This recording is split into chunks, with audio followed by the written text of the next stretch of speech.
네, 오늘은 로마서 22번째 시간입니다. 아빠 아버지라는 제목으로 로마서 8장 12절부터 17절의 말씀 가지고 함께 하나님 말씀 나누도록 하시겠습니다. 여러분, 우리가 주님을 믿을 때 하나님께서는 우리가 하나님의 자녀가 된다라고 말씀하십니다. 즉 하나님께서 우리의 아버지가 되신다라는 사실이죠. 그러니까 우리가 그분의 자녀가 되고 하나님께서 우리의 아버지가 되시는 이 관계가 새롭게 회복된다라고 성경은 말씀하고 계십니다. 그런 문제는 뭐냐면 우리가 이 사실이 사실 우리의 몸에 이렇게 다가오지 않는다는 거죠. 잘 보이지 않기 때문입니다. 체감적으로 느껴지지 않는 부분입니다. 왜냐하면 우리가 예수를 믿음에도 여전히 우리는 근심하고 여전히 우리는 로마서의 사도 바울의 표현처럼 여전히 죄 가운데서 고민하고 죄와 치열하게 버딩기며 싸워가며 살아가고 있기 때문에 내가 그분을 믿음으로 정말 하나님의 자녀가 되었는지에 대한 늘 물음표가 우리 가운데 있다는 것이죠. 여전히 죄 가운데 있는 내 모습이 하나님을 나의 아버지라 부르는 데에 굉장히 큰 장애를 일으키는 것입니다. 그러한 우리들에게 하나님께서는 성령님을 통해서 구체적으로 아주 중요한 일들을 행하십니다. 오늘 이 사도행전 8장은 성령님께서 우리에게 어떤 일을 행하시는지에 대한 아주 구체적인 성령에 대한 그런 기록이라고 볼 수 있죠. 한마디로 말하면 이렇습니다. 성령님께서 우리에게 하시는 것은 무엇인가? 바로 우리가 하나님의 자녀라는 사실을 어떻게 한다는 거예요? 계속해서 입증해 주십니다. 확증해 주십니다. 내가 믿지 못하고 내가 흔들거리고 내가 연약해도 하나님 앞에서 하나님의 자녀요, 하나님이 너의 아버지라는 사실을 누가? 성령 하나님께서 우리에게 계속해서 이렇게 보여주시고 말씀해 주시는 것입니다. 그래서 오늘 이 본문이 굉장히 중요한 본문입니다. 우리 먼저 12절과 13절 같이 한번 읽어보면 좋겠습니다. 그러므로 형제들아 우리가 빚진 자로 돼 육신에게 져서 육신대로 살 것이 아니니라. 너희가 육신대로 살면 반드시 죽을 것이로되 영으로서 몸의 행실을 죽이면 살리니. 아멘. 바울은 우리를 한마디로 어떻게 표현하냐면 빚진 자라고 표현합니다. 어디에? 육신의 빚진 자라고 표현하고 있죠. 여러분, 이 빚졌다는 건 무엇이냐면 내가 빚을 갚기 전에는 그 빚진 사람한테 어떻게 돼요? 빚진 대상에게 벗어나지 못합니다. 그러니까 빚을 갚기 전까지는 그 무거움과 억눌림이 사라지지 않아요. 여러분들이 빚을 한번 져본 적이 있으신 분 아시겠지만 밤에 잠도 잘 안 오죠. 빚을 지면. 그걸 해결하기 전까지는 자유롭지가 못해요. 근데 성경에서 바울은 뭐라고 말씀하시냐면 우리가 육신의 빚진 자라는 겁니다. 즉 무엇이냐면 우리가 육신 가운데 자유롭지 못한 존재라는 거예요. 즉 육신이 시키는 대로 어떻게 했다는 거예요? 시키는 대로 살 수밖에 없는 존재가 육신의 빚진 자라는 것입니다. 내가 마음에는 원이로되 실제로 내 육신을 통해서 일어나는 행동의 결과는 무엇인 거예요? 육신을 따라 살 수가 없다는 거예요. 그것이 바로 육신의 빚진 자라는 표현입니다. 사도 바울은 이것을 아는 거죠. 깨닫던 겁니다. 그렇게 육신의 빚진 자 가운데 육신의 빚진 자로 살 수밖에 없는 우리들에게 누가 찾아오셨냐면 예수 그리스도가 찾아오신 거예요. 그분의 죽으심과 그분의 부활하심으로 육신의 빚진 자로 영원히 죄의 종노릇해서 죽을 수밖에 없는 우리를 그의 십자가의 사랑으로 그의 십자가에 흘리신 보혈로 육신의 빚진 자로부터 어떻게 된 거예요? 해방시켜 주신 것입니다. 그래서 이제는 더 이상 육신의 빚진 자로 살지 않아도 된다라는 구원의 소식을 우리에게 들려주신 거예요. 여러분 여기서 믿으십니까? 우리가 그분을 믿을 때, 우리가 그분을 나의 구주로 고백하며 나아갈 때 더 이상 육신대로 살지 않을 수 있는 힘과 능력이 우리 가운데 부어진다는 거죠. 네, 그것을 구체적으로 누가 하신다는 거예요?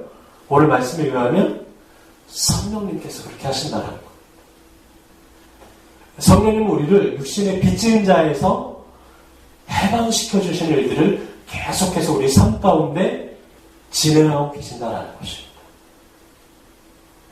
우리 14절 한번 읽어보도록 하실까요? 무릇 하나님의 영으로 인도함을 받는 사람은 곧 하나님의 아들이라. 아멘. 여러분, 육신의 빚진 자로서 더 이상 살지 않을 것을 하나님께서 말씀하시면서 구체적으로 그러한 것들을 주도적으로 진행하시는 성령님께서 무슨 일을 하십니까?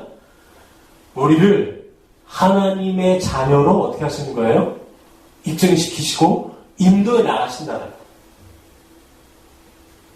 우리가 육신의 빚진 자에서 해방되었다는 것은 우리가 죄의 자녀, 육신의 자녀가 아니에요. 그 육신의 종이 아니고 우리가 하나님의 자녀요. 그의 사랑 가운데 하나님이 나의 아버지라는 사실을 우리가 알아갈 때 육신의 빚진 자로부터 해방된다는 것입니다.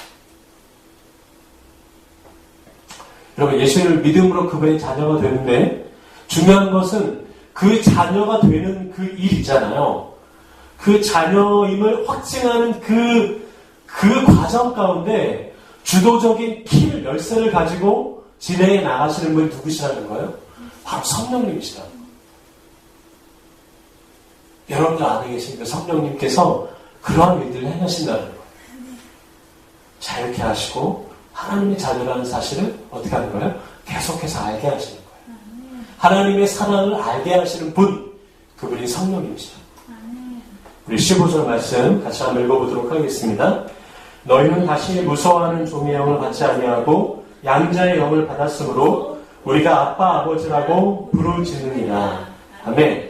여러분, 하나님께서 처음 우리를 지으실 때 무엇으로 지으셨는지 아십니까? 하나님께서 우리를 지으실 때 그의 자녀로 지으셨습니다. 창세기 1장 27절을 읽으시면 이런 말씀이 있습니다. 제가 한번 읽어드릴게요. 하나님이 자기 형상 곧 하나님의 형상대로 사람을 창조하시되 남자와 여자를 창조하시고. 여러분, 하나님께서 우리를 태초에 창조하실 때 어떻게 지으셨다고요? 자신의 형상대로. 즉 하나님의 형상대로 우리를 지으셨다는 겁니다. 저는 여러분, 이게 무슨 의미일까요? 저는 처음 고등학교 2학년 때 처음 이제 교회를 다니고 이 말씀을 들었을 때 이 말씀이 무엇일까 잘 몰랐어요. 대략 제가 생각했던 것은 이겁니다. 하나님이 자기 형상대로 지으셨다는 것은 내가 남자니까 그리고 하나님의 아버지라고 부르잖아요. 그래서 하나님은 남자구나. 뭐 이 정도 수준밖에 저는 생각할 수가 없었어요. 하나님이 자기의 형상대로 지으셨다는 것입니다. 그게 여러분 도대체 무슨 의미일까요?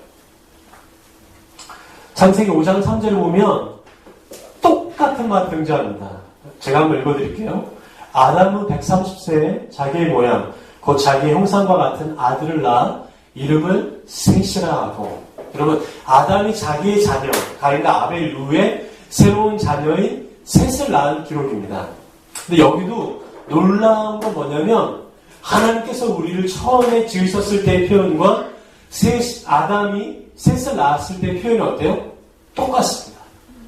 즉 자기의 모양, 자기의 형상이라는 표현이죠. 여러분, 이 표현, 자기의 형상대로 지었다, 낳았다라는 이 표현은 무엇이냐면 창세기에 등장하는 자녀라는 그 표현에 대한 고유의 창세기적 표현입니다. 즉 무엇이냐면 하나님의 형상대로 지음받았다라는 그 표현은 하나님의 자녀로 지음받았다는 얘기예요. 여러분, 내가 처음에 하나님께서 우리를 어떤 존재로 지으셨다고요? 자녀로 지으셨다는 거예요. 하나님의 자녀로. 하나님께서 우리를 종으로 지으셨다는 것이 아니에요. 하나님은 그냥 단지 우리를 좋아하는 존재로 지으셨다는 것이 아닙니다. 우리를 그분의 자녀로 지으셨다는 겁니다. 처음부터 하나님의 자녀로 지으셨다는 얘기입니다. 그런데 그것이 깨어지죠. 우리의 불순종과 하나님 앞에 지어진 그 죄로, 한 사람의 죄로 모든 만물이 마치 바이러스가 퍼지듯이 죄의 바이러스가 퍼지게 되었던 것입니다. 그렇게 죄가 다가왔고 그런 하나님과의 아버지와 자녀의 관계가 깨어졌을 때 우리에게 다가왔던 것은 무엇일까요? 그것은 바로 두려움입니다. 그것은 바로 두려움입니다. 그래서 여러분 삶이 무엇일까요? 삶이 두려운 것입니다. 하나님을 모르는 인생의 결과는 무엇일까요? 두려운 것입니다. 공허한 것입니다. 주님을 믿어도 우리의 삶이 때로는 두렵다. 아직 하나님을 모르기 때문에.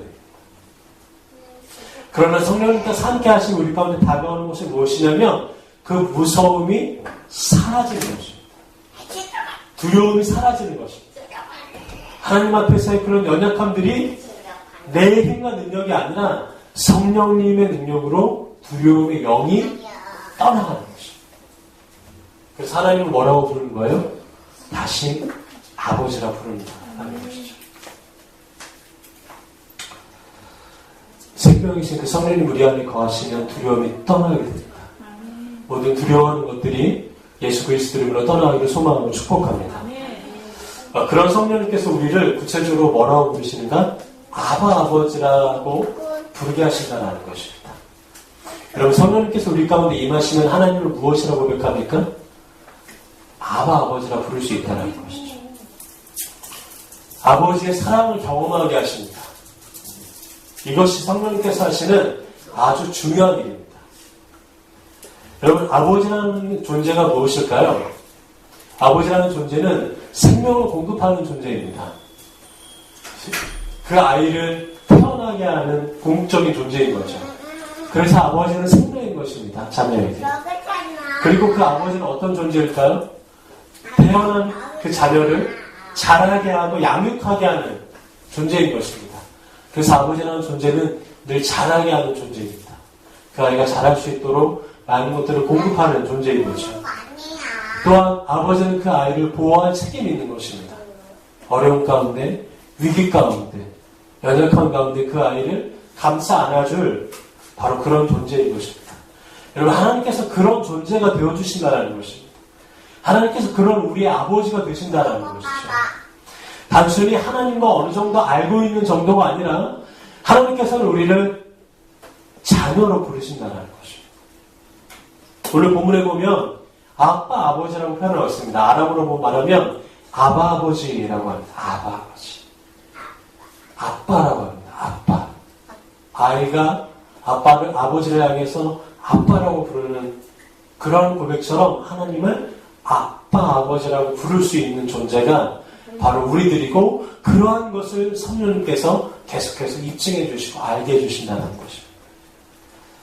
아이가 아버지에게 은사 부리듯이 부릴 수 있는 존재라는 거죠. 여러분 아이가 아빠 이러죠. 아버님 안 합니다. 아빠라고 부르면서 음성을 부리는 거예요. 맞아요. 마음껏 안길 수 있는 존재라는 뜻입니다. 아빠라는 뜻은. 그 아이의 일거수일투족에 관심이 있어 하는 존재가 바로 아빠입니다. 제가 아이가 태어나고 그 아이가 아주 어릴 때부터 자라면서 처음에 태어나고 이제 태어난 지 얼마 안 돼서 집에 왔는데 너무 작은 겁니다. 그래서 이 아이가 눈을 감고 자고 있는데 자고 있는 건지 죽은 건지 모르는 거예요. 하루에도 하룻밤에 몇 번씩 깨서 그 아이의 심장에 귀를 대보는 겁니다. 그리고 코에 손가락을 대보는 겁니다. 내가 잘 살고 있는지, 내가 잘 자고 있는지, 숨을 쉬고 있는 건지. 몇 번씩, 하룻밤에 몇 번씩 그런 일을 합니다. 그 아이의 존재 자체가 신기하고 기쁜 존재가 바로 아빠입니다. 그 아이가 무엇을 해서가 아니라 그 아이가 태어나서 이렇게 자라고 있다는 것이 내게 큰 의미가 되는 존재, 바로 그런 존재가 아빠인 것입니다. 바로 아바 아버지란 그런 하나님의 모습을 말씀하고 계시는 것입니다.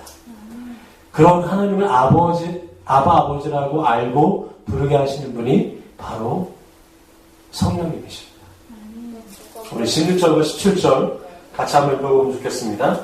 성령이 친히 우리 영과 더불어 우리가 하나님의 자녀인 것을 증언하시나니 자녀이면 또한 상속자 곧 하나님의 상속자요 그리스도와 함께하는 상속자니 우리가 그와 함께 영광을 받기 위하여 고난도 함께 받아야 할 것입니다. 아멘. 여러분 성령님은 우리가 하나님의 자녀이며 또한 우리가 상속자 유산을 이어받을 자라는 뜻이겠죠. 상속자라는 것을 매 순간 기억하게 하십니다. 하나님의 상속자가 되게 하신다는 것입니다. 한 가지 특이한 것은 무엇이냐면 우리가 하나님의 상속자로 되어졌는데 그것이 그냥 되는 것이 아니라 바로 고난을 통해서 우리가 하나님의 상속자의 영광, 하나님의 모든 풍성하심을 함께 받게 될 것이다라고 말씀하십니다. 성령님께서 그것을 우리에게 말씀해 주신다는 거예요. 우리의 마음속에서 내주하고 계시는 우리 안에 계시는 성령님께서 하나님과 함께 고난을 통하여 그의 은혜의 풍성함을 경험하게 하신다는 것입니다. 하나님이 주시는 사랑, 하나님이 주시는 영광, 하나님이 주시는 온전한 회복을 받기 위해서는 무엇과 함께 받아야 된다는 거예요? 고난과 함께 받아야 된다는 것입니다. 어떤 사람들은, 많은 사람들이 얘기합니다. 기독교 안에 고난만 있는가? 아니다. 기쁨이 있고 희열이 있고 즐거움이 있다. 맞아요. 맞습니다. 그러나 주님께서는 그의 십자가를 지고 부활의 영광을 우리 가운데 보여주신 것입니다. 고난의 영광, 고난과 함께 그의 부활의 영광이 함께 간 거예요. 떨어질 수가 없습니다. 아니, 좀 더 정확히 말하면 마치 고난을 자처하는 것처럼 보이는 모습이 예수님의 모습이었고 십자가를 아는 그리스도인의 모습이었고 이 시대의 크리스천의 모습이 되어야 되는 것입니다. 성령님은 이 고난이 기쁨으로 느껴지게 하시는 분이십니다. 기쁨이 아니에요. 고난이 기쁨으로 느껴지게 하시는 분. 어려움이 찬양으로 변화되게 하시는 분. 슬픔이 하나님 앞에 찬송으로 변화되게 하시는 분. 그분이 바로 우리 안에서 성령님께서 하시는 일들이라는 것을 오늘 로마서 8장 말씀하고 계시는 것입니다. 수많은 믿음의 사람들이 마치 그렇게 고난을 자처하는 것처럼 보이는 무모한 삶을 살다가 갔습니다. 스스로 자처해서 고난받는 듯한, 굳이 안 해도 되는데, 굳이 거기 안 가도 되는데, 굳이 그 일 안 해도 되는데, 마치 스스로 어리석게 고난을 자처하는 것 같은 믿음으로 그러한 일들을 감당했던 수많은 믿음의 사람들이 있습니다. 1866년 9월 2일 당시 나이 27세의 나이고 제너럴 쇼노 사건으로 평양 근처 대동강 그 강변에서 27살이라는 아주 젊은 나이에 순교한 영국인 토마스 선교사님이 있습니다. 우리나라에 최초로 복음을 전한 선교사님이죠. 그러나 이분은 한국 땅에, 조선 땅에 발을 내딛지도 못하고 복음을 전하지도 못하고 27살의 나이에 대동강변에서 참수를 당하게 됩니다. 여러분, 당시에 아무도 이 조선이라는 나라에 복음을 전해줄 생각을 못했어요. 조선이라는 나라가 있는지도 몰랐죠. 그냥 누군가의 표현처럼 고요한 아침의 나라였습니다. 여러분, 고요한 아침의 나라가 멋있을까요? 멋있는 표현 같지만 멋있는 표현은 아니었어요. 그냥 조용한 거예요. 아무런 빛이 없는 나라인 것입니다. 그런 나라에 27살이라는 우리보다, 저와 여러분들보다 어찌 보면 동갑이거나 더 젊은 그 청년 토마스 선교사님이 굳이 안 해도 되고 굳이 안 해도 될 땅에 오게 됐습니다. 그가 대동강변에서 복음을 제대로 전하지도 못하고 칼에 의해서 자신의 목이 베어지는 순간에 성경책 3권을 뿌렸습니다. 대동강변에. 그 뿌려진 성경책 3권을 당시에 12살이라는 최치량이라는 그 토마스 선교사님이 죽는 그 자리에 그것을 구경하던 12살짜리 소년이 그 성경책 3권을 가져가서 집으로 가져가요. 그래서 토마스 선교사님을 죽였던 사람에게 그 성경책을 줍니다. 봐도 모르는 거죠. 근데 이 성경책이 너무너무 질이 좋은 거예요. 이 종이가. 지금도 성경책이 부들부들 하잖아요. 그래서 이것을 자신의 집에 벽지로 붙입니다. 성경책 3권을 뜯어서. 여러분, 그 집이 나중에 어떤 교회가 되냐면 바로 평양에 1907년 대부흥을 이끌었던 장대현 교회가 됩니다. 그리고 거기서 순교자 주기철 목사님이 거기서부터 시작하게 돼요. 여러분, 굳이 안 와도 될 나라였죠. 굳이 그 젊은 나이에 그거 안 해도 굉장히 유능하게 다른 일을 할 수 있는 그런 토마스 선교사님이었습니다.